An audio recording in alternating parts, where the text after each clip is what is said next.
Hey, welcome back to Cheating Wife, the best channel for cheating stories. Like and subscribe to the channel for cheating stories like this. Perfect on paper. Wife left me for her abusive ex-boyfriend. The storyline is as follows. I'm 31 years old, she's 27. We've been married for 5 years and have been together for 8. I'm still madly in love with my STB ex-wife. During the summer of 2018, she began to express a need for separation or space apart. I'll explain why this was a legitimate request. We've been in nursing school since 2016, working towards our bachelor's degrees. Since 2012, we have shared a studio apartment. Basically, we were together 24 hours a day, doing almost everything together. There were a few exceptions. One of us would wander out and do our own thing, but these were few and far between.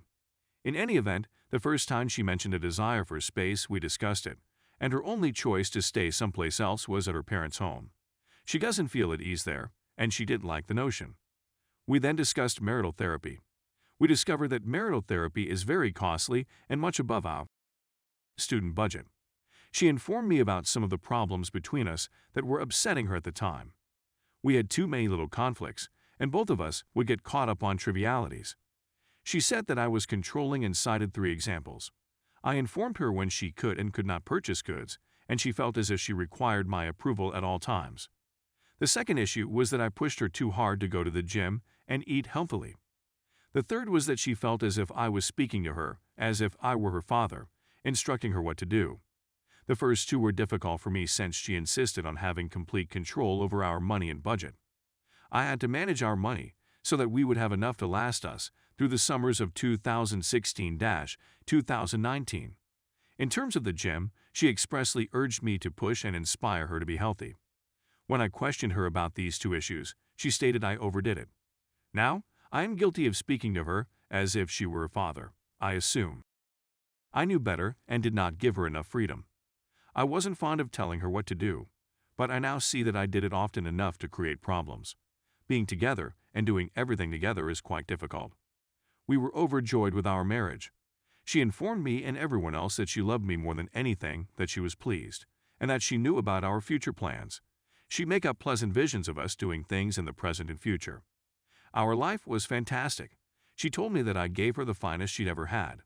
Others often referred to our connection as goals. Strangers would cover our bar and restaurant bills. This has happened 3 times. We worked as a team to go from our humble beginnings to finding our true love. We inspired each other to do better. In May 2019, we will both graduate from nursing school. We'll spend a lot more time apart after we graduate, dubbed space. Instead of sharing experiences, we shall have distinct ones to speak about. We'll have plenty of money to go out and do the things we've been missing out on. We won't be as stressed out from school, money problems, and always being together. We'd reclaim our individualism. In the foreseeable future, the actual saga began around the end of December 2018. She has been attempting to create new, intimate pals, but her efforts have been futile. She doesn't speak to her previous acquaintances because of conflicts and destroyed bridges. She requested that she could contact her violent ex-boyfriend via me. They had a wonderful relationship before they dated, and he was the only person in her background who was willing to be friends with her. Naturally, I said no, that's a poor idea. She still did it, telling me that I had to let her make her own decisions. That rekindling of a friendship rapidly became an emotional affair. I instantly sensed something was odd, and we argued over her stopping this connection with him. 3 weeks later, at the end of January, she informed me that she was divorcing and moving in with her parents to give us some space. She said that she had fallen out of love with me and that she needed time to sort herself out. I was sad since she had departed the next day with several of her clothes. Her parents contacted me and we spoke. She had moved in with her violent ex that day and hadn't spoken to her parents until the following day. She also lied to them, telling us just that she had parted from me. I chatted with my SBTX a few days after she went to find out the truth. She informed me that she had moved in with him, slept with him, and that we were no longer together. I left my place to reside with relatives. My friends and family have been really supportive. Her whole family is behind me, and they are fed up with her, to the point of cutting her out. Her previous connection with this aggressive ex-boyfriend has left her emotionally and physically scarred, once leading to a hospital visit. The present, after 18 days, We talked again. She informed me she left because we no longer had a spark, and she doesn't see me in her future. She informed me that our relationship was great on paper, and that I was extremely kind to her. But she now claims that she was not in love with me for 2 years. She proved it to me and everyone else we know. Then she informed me that the entire incident was her fault, and that she deserves whatever terrible things come her way. She has informed our common acquaintances that she feels lonely since none of our friends or family members are there for her. I believe it is clear why no one is rooting for her. She cheated on her beloved spouse and fled to her cruel ex. She claims she never cheated on me. She believes that since she stated her want for a separation and then slept with him on the same day and moved in with him, she is not cheating. You'll have to tell me. She claims to love him and be content. The future. I am suffering from PTSD, anxiety, and panic attacks. I put my confidence in her and gave her my whole heart. I wish she had simply informed me what the problems were and how severe they were so he could have worked them out sooner. I wish we could solve things right now, but I know that's not feasible. We were so close to achieving our dream of earning a degree and living a happy life together. Now I have to see her at school every day and feel devastated all over again. My pain is compounded by the fact that she was my best friend. That is what I am missing the most right now. Thank you for taking the time to read my story. Given the circumstances, I wrote it as good as I could. Please assist if you have any advice for me. Story 2. Wife cheated the whole time. Long story short, not that short enormous wall of text ahead, sorry, bear with me. I have been experiencing major anxiety issues since D-Day, Knob 16, since she was having a physical and emotional affair with a person who was meant to be my buddy the whole time. We were married. When we met, she admitted to me that she cheats, and she's gone since her father killed her mother because he suspected she was cheating. She deleted him and pledged to never speak to him again, and we were going to attempt to mend things, which ended in catastrophe since I had zero faith in her and knew I was being tricked, and everyone hasn't received the entire story. She swears there was that she never saw it, that she never touched it, and so on. I might have forgiven her since it had been so long, 9.5 years married, 10, but I couldn't forgive her for talking to him the whole time because I believed he was a great man. D-Day occurred shortly as I returned from hunting. My Facebook had been hijacked, and when I got into the messenger, I saw a Switch account light up, so I clicked it suspiciously. I saw her in my account. Now, I've never known her password or anything about her, so I couldn't have signed into her account, therefore she had to have. But in any case, there it was.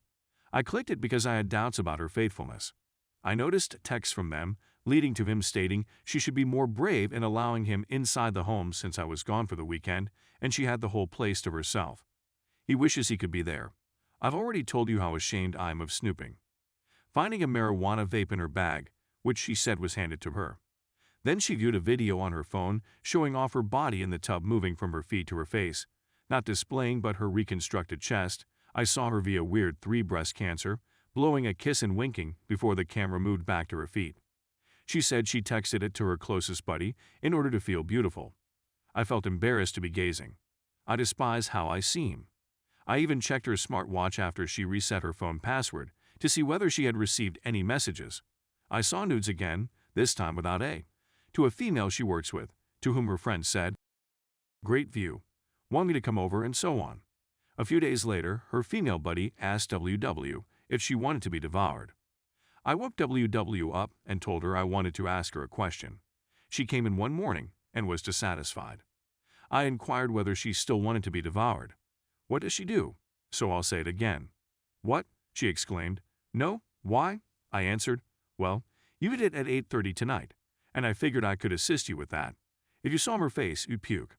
So I inquired how long the lesbian affair had lasted, which she denied until ultimately admitting she had placed such messages on there knowing I would check for them. I told her that she disgusted me. Either she's suddenly bi or whatever, which is okay if that's what she wants, but if that's not the case, she was attempting to use my anxiety issue as a weapon. Anyway, you all reached out and provided me with much-needed assistance.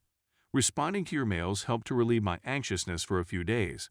Then I began filling out divorce paperwork. Anxiety increased, perhaps knowing it was the beginning of the end after over 15 years together. I've been doing well, and I'm beginning to feel as if I don't care what she's doing. I'd feel less anxious knowing she'd be gone all evening while I was at work, and I'd stop spying. Even though I knew she had erased everything, I still had to check her watch when she would leave it out. When my worry would become unbearable, I would remind myself, it doesn't matter whether you're getting a divorce. It was very awful today.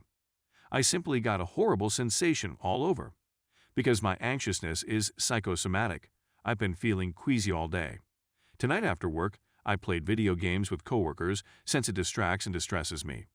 I felt an intense need to glance at her watch as soon as we called it a night. I became obsessed with the moment at which I felt driven to look. I literally couldn't stop myself. I noticed a handful of texts from the girl that I'm not sure WW saw. If not, she'll find out very quickly that I looked, or she'll say them and leave them for me to torture myself with. Her girlfriend informed her that they had agreed to be friends with benefits, and that until the divorce was finalized, there was nothing else for them to do except hang around and smoke cannabis, perhaps other drugs as well, debts, etc. But no longer that WW is being too demanding, behaving as if they're in a relationship, and she couldn't handle the added stress. That she loves her, but WW is overbearing. I'm not going to murder myself. I never do anything like that to my friends or family, but I don't want to wake up. My non-anxiety-afflicted acquaintance continues urging me not to worry and so on. I'm not sure how. Our finances are not in a position where either of us can walk away. We're compelled to coexist until the home sells. I also have deep-seated self-esteem problems. I'm seeing a therapist, but being able to count on one hand how many times I've had in the previous 7 years as a 35-year-old guy is depressing. Previous infidelity as a teen, getting broken up with on April Fools over speakerphone, and so on all had a role, but being informed she's not that attracted to me.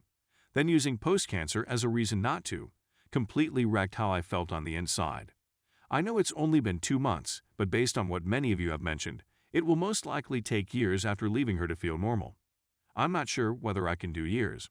I'm not sure I'll ever trust a woman again. I'm unable to eat. I can't sleep for more than 5 hours at a time. I'm able to function at work because my family and friends speak to me every day, and my boss is one of my closest friends, and as his team leader, I'm given some latitude. I apologize for publishing such a large wall of words. Perhaps I'll put it at the top. Anyway, I'm just hoping that you nice strangers would assist me in the same manner you did previously since this is killing me. I informed my friend that she's still twisting the knives and Amma who continues staring, so I'm simply giving her more blades. Even if you don't leave a remark, I appreciate your time. You don't have to like me since I'm not searching for karma. This is what I'll leave you with. Today I had a shower idea that explained everything. She's a prostitute, and I was partner number 60 or 70 or whatever because she claimed she felt like a piece of meat and a toy for years when she was younger, so she behaved like it. I believe she basically banged everybody she needed to in order to obtain what she wanted. She stopped when she discovered she could get what she wanted from me without having. In the initial event, the individual was a small-time marijuana dealer. She doesn't recall why she was at his house. Well, I believe it was to him for free cannabis, just as it is today with this female. I believe that is also evident in the most recent texts. Thank you for taking the time to read this.